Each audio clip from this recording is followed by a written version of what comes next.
I'm here on the Canning stock route. The sun is just kissing the horizon. And the Canning is a very long, challenging route, challenging on every element of, if you were with a big group, you'd be challenged by the people you were with.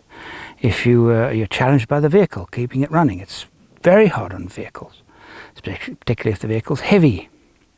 I was driving along today and I was thinking to myself about you have lots of time to think on the Canning. We get about 8 hours or so driving, between 7 and 8 hours driving a day.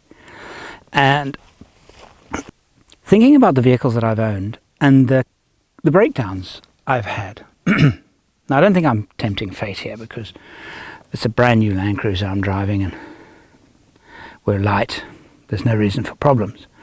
This is not like the vehicles that I've owned, and many of them have been quite old. And of course, the older the vehicle that you have, the better chance of something going wrong, breaking down. Or if you have certain brands of vehicle. So I've actually made a list here of all the vehicles that I've owned, and I've tried to remember all of the times I've actually had a breakdown. And what I mean by breakdown is where the car has actually stopped and I've had to summon help, and or spend lots of time, like a day or more, trying to fix it, or try to get spare parts or something like that. What I call a catastrophic breakdown.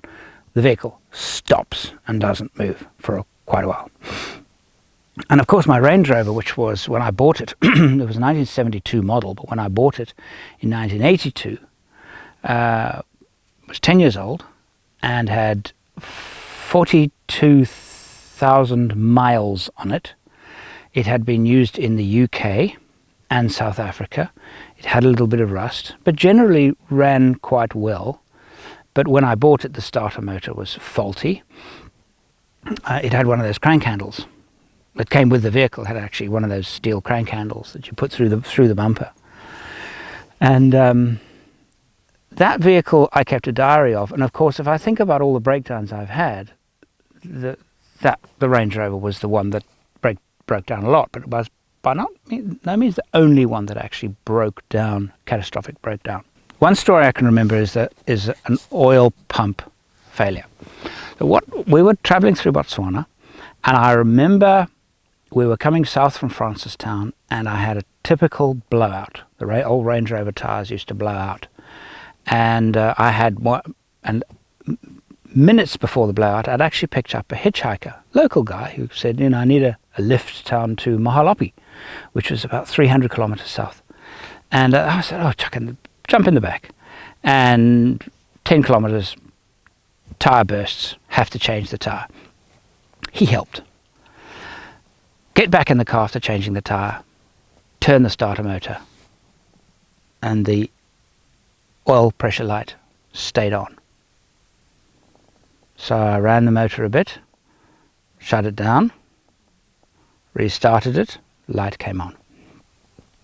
Now, it was then a fault-finding process. Okay, could it be the little sender unit on the side of the oil pump? Just above the oil pump, there's a little electrical sender unit that sends a signal up to the dashboard, and if you don't get a connection there, it'll come on, and you basically you're given a warning that there's no oil pressure. The switch isn't working. So that was one option. The other option was a genuine oil pump failure. Second option was a catastrophic engine failure where the oil pump was working, but there was just no oil pressure because of catastrophic internal engine problem. But the engine wasn't making strange noises, so that sounded to me unlikely. And the other one was maybe the oil strainer that goes into the sump had cracked through the vibration. We had been driven along a lot of very, very corrugated roads. And these are all running through my head. Now, my friend Mark was up ahead. He also had a Range Rover. His was a 1973 model. He was up ahead, and he came back looking for us. We had no radios at the time, and obviously no mobile phones. This would have been in 1986. He came back, and I explained the problem, and his friend Jonty, who's really, really good at vehicle maintenance, vehicle diagnostics, really good. He was the one that suggested maybe the oil strainer had cracked. We should check that first. So we took the sump off at the side of the road. The guy we'd given a lift to was still there. He was still hanging around, dutifully hanging around. And I said to him, look, I'm so sorry. We'll stick around. Okay. And he helped with the breakdown, helped trying to fix it. Nothing wrong with the oil strainer after we had taken all the sump oil out, put it into a bucket that we had actually used for washing clothes, put the oil in the bucket, looked very carefully with the torch underneath the vehicle. Nothing seemed to be cracked, nothing seemed to be wrong. Put it back, replenished the oil. Tried to start the engine, just, And then Mark said to me, hey, you know something? Before we go further, we've got to change the little sender unit. Oh, of course, we should have done that first. Yeah, let's just swap the sender unit's little electrical switch around. Yeah, I'll put mine in your car and you can test, and I'll put yours in my car and we can test both of them, and then, know once and for all that it's not an indicator failure. It is, in fact, an oil pressure issue. And we did that, started the car, light came on. Mark's car, light went out. We knew. Was the sensor was doing its job. It was telling us that there was no oil pressure. For about 5 hours we faffed around and couldn't really find the problem, and realized that we would have to dismantle the oil pump. It was getting dark, so we decided to tow my car to Mahalapi, and if I remember correctly, it was about 200 kilometers, which we did before it got dark. We arrived at Mahalapi. Our man, who had waited so patiently, got his lift to his destination, and we managed to buy a few things at a store. We were actually leaving the country at the time. We had finished our 2-week trip, and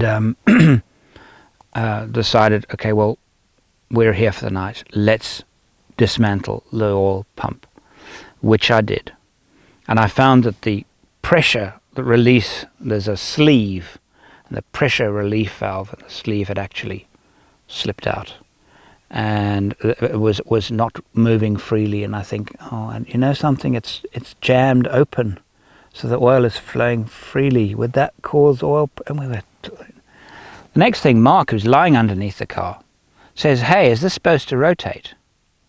We climb under the car, and the whole thing, that's the shaft that goes from the distributor, runs down.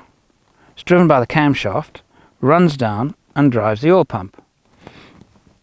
It was freely rotating, and we removed it, and the Land Rover, and in their wisdom, when they built the engine, had no spline. It was a shrink fit cog on shaft, nothing to lock it in place apart from just pushing it on. Well, now it was just rotating. The two things were free. Bad quality manufacture. So at least we had found the problem. So what we did is we took the shaft and scored it very heavily with a chisel. It was very hard metal, much harder than the chisel. So we battled to do this, and we scored it as much as we could. We scored the inside of the cog, or the drive cog, as much as we could, and then we smacked it on with a hammer. And we thought, it might just be okay. It might very well run. It's the best we can do right now, given that we can't get a spare part. And we reassembled it, and I started the engine, and what do you know? The light went out. Hooray. By now it was probably, midnight. It was very late. Great. Head south. 10 kilometers later, light comes on. And it was just, we can't fix the part. We can't get a new part. Let's tow. 1,200 kilometers-ish home to Johannesburg. And we towed. Freezing cold winter's night. And we towed. I think we pulled over at one stage and actually slept in the car for a bit. And we did, I remember, because I remember the following day we arrived at Mark's place, and we literally just towed me kind of halfway up the driveway and deciding what to do. And he said, "Oh, yeah, the oil sender light switch, I want mine back. I'll swap it back." So I took mine out of my oil pump and we swapped, and I put my one back. And a little voice said to me, "Start the engine." I started the engine, the light went out. His oil sender switch had failed. I said, "Mark, start your engine." He started his engine, his light stayed on. We had towed for nothing. We had towed for nothing. I couldn't get a spare part. I drove my Range Rover for 2 weeks around Johannesburg like that for 2 weeks. No problems, until I could buy a spare part, which I then fitted. So that is the most significant failure of any engine that I've had on any trip that I've done.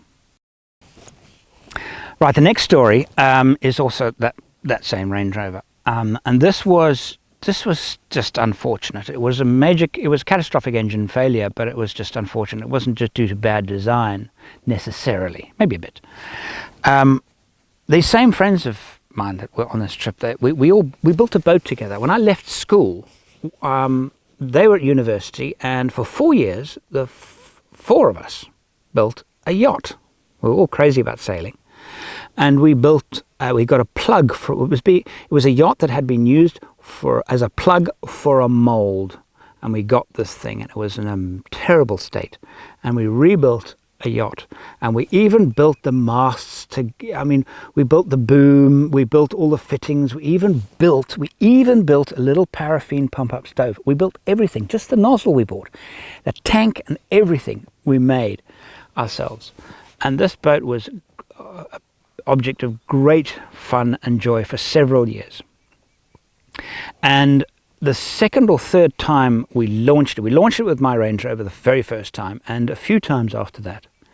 But the very last time we launched it with my Range Rover, things went a bit wrong.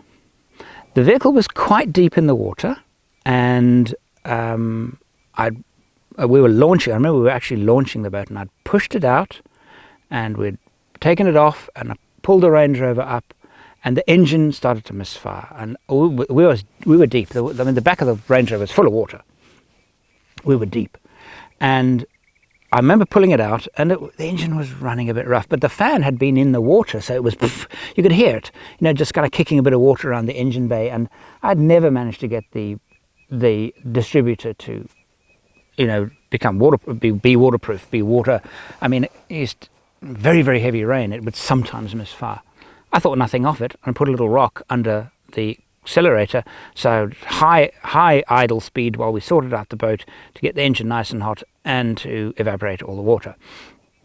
After a short period of time, I turned around, looked at the Range Rover. It was parked on the beach, and underneath it was this pool of grey oil under the engine. Oh heavens. So I went there and I turned off and I opened the bonnet, and the entire engine was covered. The crankcase breather pipe had sprayed this oil all over the engine. The entire thing was just grey oil. What had happened is, and it took me a long time to actually diagnose the problem, and I'm pretty sure that what had happened is the center differential transmission lock was vacuum powered, and so there are air pipes, and basically you just click, it's a little air switch on the dashboard which locks or unlocks the center transmission, and it had come off. So the engine was sucking not air through the actuator for the differential lock, but fresh air, and when I launched the boat, very, very muddy water straight into the crankcase. And in the muddy water was bits of sand, bits of grit, and it went straight through the oil, jammed the oil filter very, very quickly. The little release valve opened, which is what it's supposed to do. It opened to give the engine oil, but allowed this crud to go straight into the engine bearings. I still have today the white cap, engine cap, bearing cap. It's scored through the white metal right down to the copper. That's how bad the scoring was. There wasn't a bearing in the engine that had survived major scoring. But I rebuilt the engine, and I was towed home, this time by a 1956 2A Land Rover, 2.25, midwinter. I always did these things in winter. And it was about -10 degrees, and I was absolutely bitterly cold in that vehicle. And we just had the park lights on to, save battery, because it was about a 2.5 hour drive to the lake where we launched, and I seem to remember the tow took about 5 hours with this Land Rover, top speed probably 60 on the steep downhills. Very, very slow and laborious. But I actually rebuilt that engine, and I learnt about engines then. I really understood engines, because I remember I built a table for the job, and my same friends helped me rip the engine out, and I dismantled absolutely everything. I recoked the heads, redid absolutely everything. Just the sub-assembly with the crankcase and the crankshaft was assembled by a racing engine builder in the area who had a fantastic reputation, and I got him to do that sub-assembly. I didn't have the skills to do that well, and I knew it. And after that, that engine was so sweet. It really pulled beautifully after that. But that was the breakdown that happened as a result of circumstances and as a result of environment. And this tiny little breakdown called a pipe coming off the center transmission caused catastrophic engine failure as a result of the environment in which I was driving. And those two by far are the most significant engine breakdowns that I've had on trips. There have been a few more. Only one that I can think of where I had to abandon the vehicle. That was my Mercedes G-Wagon, and that was because the anti-theft immobilizer was arguing with the Mercedes-Benz's own anti-theft immobilizer. The insurance insisted that I had have one fitted, even though I'd already had one, and the two computers argued with each other and shut the engine down. I had to abandon the vehicle. And apart from that, I can't think of any time that I've actually had a breakdown where I've had to walk away from the vehicle, and where major work had to be done to get the vehicle running again. I know for a fact that if I had a Toyota or even any Japanese vehicle, come to think of it, a more reliable vehicle, like for example a Hilux. I mean, they're bulletproof things. They're a little bit dull, yes, but they are bulletproof.